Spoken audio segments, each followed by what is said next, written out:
guys. What's going on? What's happening? How are you doing? I'm fine. Thank you for asking. I'm okay. So, as promised last week, I talked about this gentleman who has a YouTube channel that's a carpenter. But he's more than a carpenter. He is Bill Nye, the science guy. Like, this guy puts me to shame. As I said on last week's video, if you're in a room with 10 people and for any amount of time, a couple hours or whatever, and you're having discussions and all 10 people are talking, you could probably put out there that, hey, I'm the fourth smartest out there. There's probably 6 guys that are smarter than me. Or conversely, you could say, you know what? I think I'm the 8th smartest guy. There's only 2 guys smarter than me, and the other guys, yeah, intellectually speaking. This guy, if I was in a room with him, I would feel like the bottom one. I would feel inferior because he's very, very smart. As a carpenter, I would hire him. I didn't even watch his other videos on his channel. I didn't even see how good he is at carpentry. But the way he breaks down waterproofers and the clapback that he gave to Isaac, because if you go to his original video and look in the comment section, there are a lot of people in there that are aligned with Isaac that also clap back on him. Because he is basically, I don't think he used Isaac's name or Tile Coach's name. I think he did a little clips of video of Isaac's hands, and you knew that it was Isaac's videos. But it was interesting to see him break it down into scientific level, where he speaks about different waterproofers. And he does talk about RedGuard, and he does talk about Schluter, Kerdi specifically, and he does his own experiments. So without further ado, I don't have a lot to say on this video. I really, really don't. Because he says everything that I could possibly say if I was smarter than him, or as smart, which I'm not. So I'm going to bring him up. I'm going to play the very beginning of the video for your purposes so you can go look for him, because I don't know his name. I only watched the video one time, and I was very impressed. So I will back up to the very beginning of the video after we watch so that you can go like and subscribe and do all those things to this guy as well. I think this video is probably 3 or 4 years old when Isaac started doing his Schluter videos and talking smack about Schluter and all that stuff. So I believe it's about 4 years ago. Regardless, he does the same type of experiment videos that I do, where he uses a cardboard box, because cardboard definitively will detect water a lot easier. And I have a video that I produced about the same time, about 4 years ago. About 4 years ago, I produced a video in cardboard boxes of mortar. Like, I literally took from Costco 4 boxes the same size. I put mortar in them, and I put 4 different topical membranes, RedGuard being one of them, inside of this mortar. And I filled up the box with water for 2 weeks. And none of those liquid topical membranes with only 2 coats ever leaked with cardboard. And this guy uses the same, and he uses cardboard too, because that's the easiest experiment to produce. So, or the most likely that you're going to see a failure. Anyway, I'm going to let him go on because, as I said, I don't have a lot. I might chime in, but it's doubtful because he kind of says it all. I'm making this video to answer the many questions I'm getting regarding Ardex 8+9, RedGuard, and Schluter. The question is, do these waterproofing products work? Now you might be thinking, why? These are all major companies with long-term warranties, and I haven't heard anything about class action lawsuits or clients complaining about leaking showers. So what's going on? Most, if not all, of the questions I've been getting are coming from a YouTube channel where an individual is testing products on his own. Now, I'm actually in support of people thinking for themselves, looking into products, techniques, and trying to better the industry. My channel is about that very thing. And this person is a licensed professional tile contractor with many years of experience. So what's the issue? Let me start by saying this isn't about the individual. It's about clearing up the questions, looking at the products, and going over proper testing methods. To clear up the questions, we'll have to show real examples from the tests, examine procedures, and go over conclusions to understand what is happening. Since this all began with Schluter Kerdi, let's start there. If you watched my channel, you've probably seen my 2 Schluter Kerdi videos. One is a 7-day test with a drain, and the other is a 50-day box test. I built both out of a cardboard box so you could easily detect a leak. I also tested the box to see how fast the water would penetrate without the membrane, and with a small slit in the Kerdi, both tests showed a leak right away. Then I mixed the thin set according to manufacturer's instructions. Another very, very important step, which is frequently missed even among professionals, is to key in the thin set and the membrane. Ensuring the membrane is thoroughly embedded is critical to the installation. Here's a section from my Kerdi video where I talk about keying in the thin set and the installation of the Kerdi. Now it's time to install the Kerdi, starting with the preformed corners. It's very important to key in the mortar. This means to press the thin set in with the flat part of your trowel. This ensures a mechanical bond with the substrate. Then use the notch side of the trowel to set the thickness. I put the corners in first, then the vertical banding, then the horizontal banding, next the walls, and last the floor. You'll notice the horizontal banding doesn't go all the way to the corner. That's because the preformed corners are designed to get a 2-inch overlap before the corner, so there is less buildup. Next, I deconstructed the box, calibrated the moisture meter, and checked the cardboard joints. The meter showed the same reading on the outside as the inside after a 7-day flood test. All we are concerned with is that water does not wet the substrate. How far in water might wick is irrelevant if it doesn't make it to the substrate or cause any moisture issues. Now let's look at the failed Kerdi test. I was not present at the installation, so all we have to go on is the video, but there are definitely some major concerns. Starting with the thin set. You can see it's very wet. This is a real issue.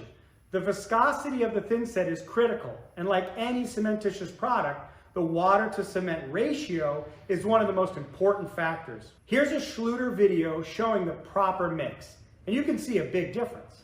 Next, you can see the thin set was not keyed in on the floor or walls. Only the notch was used. Here are the instructions from Schluter. Apply a thin layer of mortar to the wall with the flat side of the trowel to produce solid contact with the surface. Then the coverage was checked on the floor and accepted as good. But you can clearly see this whole area is just wet, with no real thin set attached to the membrane. And trowel lines still exist on the floor and Kerdi. This is not good coverage and an indicator that the thin set is too wet. You can also see when keying in the membrane, virtually no thin set is being pushed out on the floor or the walls. This is very unusual. Here's a section from a Schluter video, and you can clearly see the thin set being pressed out the sides. This is what happens when you have the right thin set consistency. Next comes the corners. You can see on the first 2 corners, they were not keyed in properly. Then after the other 2 corners were completed, he went back to the first corners and keyed them in. You need to do all steps on each piece at once and not let the thin set up too much. This same pattern and lack of properly keying in the membrane was continued on the rest of the build, along with an improper mix. Let's move to the deconstruction after a 7-day flood test. The first spot was found under the center crease of a preformed corner.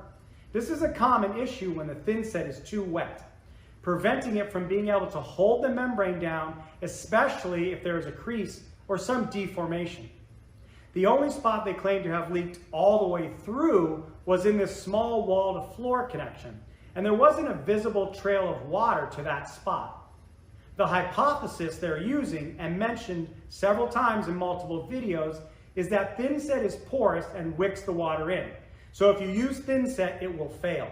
To make something clear, thin set is a generic, non-technical name referring to dry set or modified Portland cement mortar, generally tested under ANSI 118.1 and 118.4. That would make Ardex 8+9 a thin set, which doesn't wick water and is waterproof. So it's really important to be specific when making claims. Not to mention, almost every manufacturer's thin sets are different and have different properties under different circumstances. Now, if we assume that all thin sets wick water no matter what the method, you would expect to see water wicked relatively even everywhere.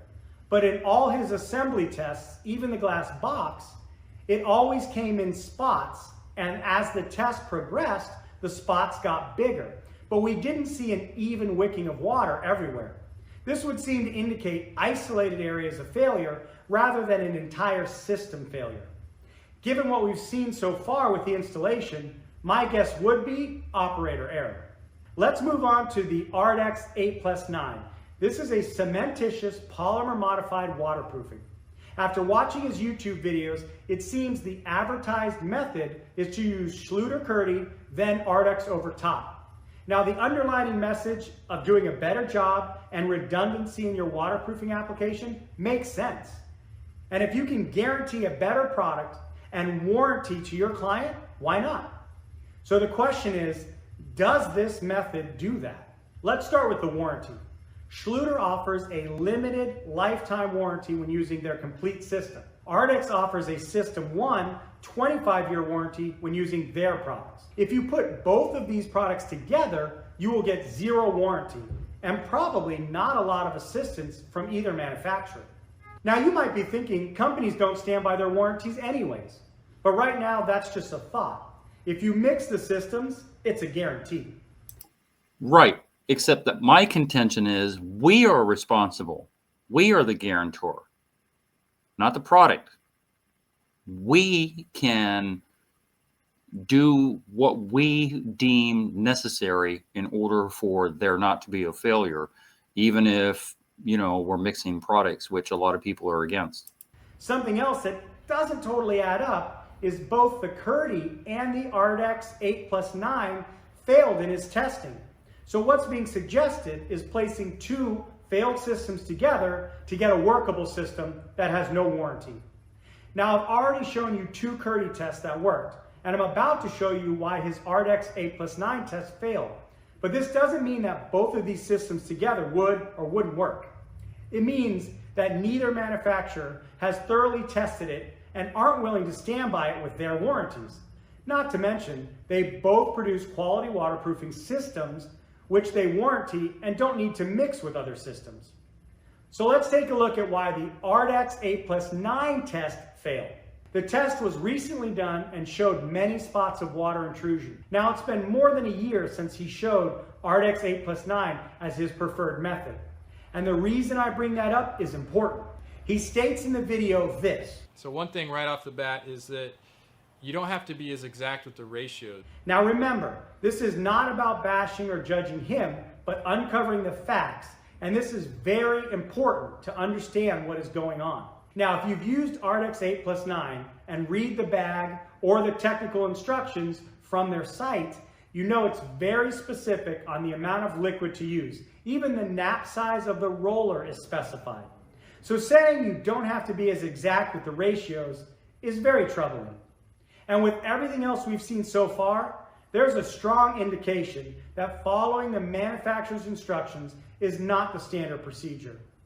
Now, a common concept among tiling, concrete, and masonry professionals is you must be aware of your substrate, making sure it does not absorb too much moisture out of your material, which can affect the performance. The pinhole leaking you see here is a common known effect if the substrate sucks out too much moisture. It will leave pinholes in the material and you'll get water spots coming through. Ardex mentions wetting down the substrate if it is very dry, and Ultraflex RS is very dry. One other note to mention is the product must be thoroughly mixed before applying. Having clumps in your mix and mixing them on the surface is not an acceptable practice. Now, before I show you the clear box test with half Ardex and RedGuard, let's go over some RedGuard points. There hasn't actually been a successful RedGuard test yet on the channel. In the first video, the product was installed way too thick and cracked. Again, the instructions were not followed. They did read them, but did not follow them. In the video, he states having used RedGuard a couple times before, but not following the instructions. We've used it to just lightly apply a roller over a surface. We haven't ever actually followed the instructions. Now this really seems to be the reoccurring theme behind these tests.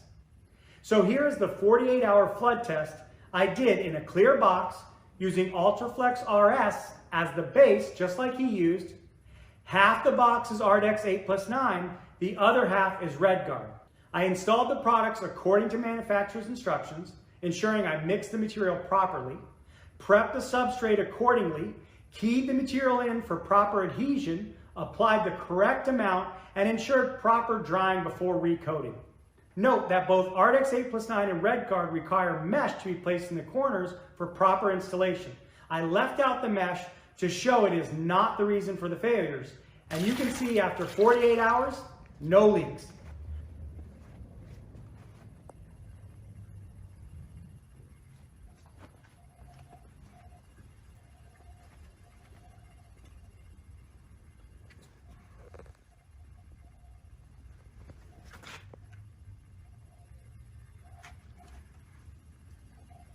So what does all this mean?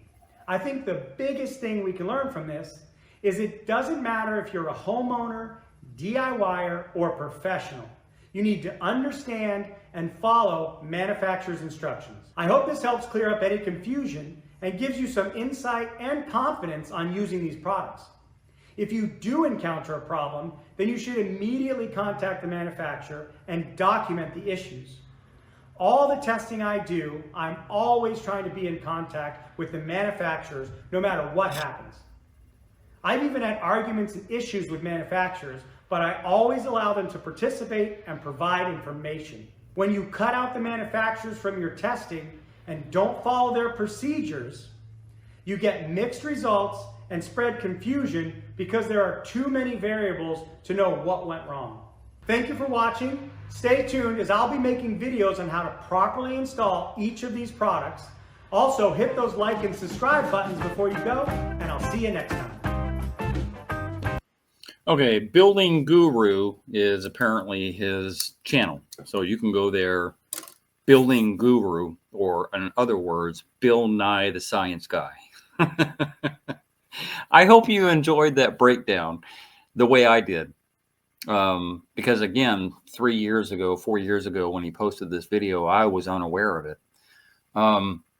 But I am aware that, well, a couple of things. The last thing he said is, you know, that you have to follow the manufacturer's instructions. No. I am an advocate for thinking, logical, critical thinking. If I follow the manufacturer's instructions with RedGuard, here's the thing. I don't know quite the analogy. If RedGuard failed me ever, the way I apply it with 2 coats, you know, a brush in all the corners and then a roller on the walls and a brush on the floor. If it ever failed me, if I ever did an experiment like I've done in the past, I've done many experiments, as I said before, cardboard box, sheetrock box, I did it with the mortar pan and cardboard boxes and all this stuff. And if it ever failed me, then I would revert to the manufacturer's instructions. But it was very, very simple when I first started using RedGuard 13, 14, 15 years ago, whenever it was very simple and was without thought. The only product that I would be adherent to would be Schluter, because Schluter does have instructions, and because I don't trust Schluter is why I would follow their instructions. So I kind of push back a little bit on what he said. Following manufacturer instructions is not always a good thing. Not with me anyway. Second thing that he mentioned, which I agree with, is that basically he said it was operator malfunction. He said that Isaac did his experiments incorrectly and not by the book, so to speak, which is kind of odd because I always call him a book soldier.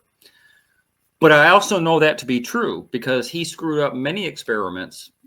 For example, one of them, he was trying to push back on my idea that a pre-slope isn't necessary. So he did a mock-up of a shower pan, and then he poured water in it And he's like, oh, look at that, da, da, da. But when he pulled everything back, there was Trobomat. Trobomat is an exterior outside gardening material that wicks water through, that allows for, it's a gardening application. That's what Trobomat is.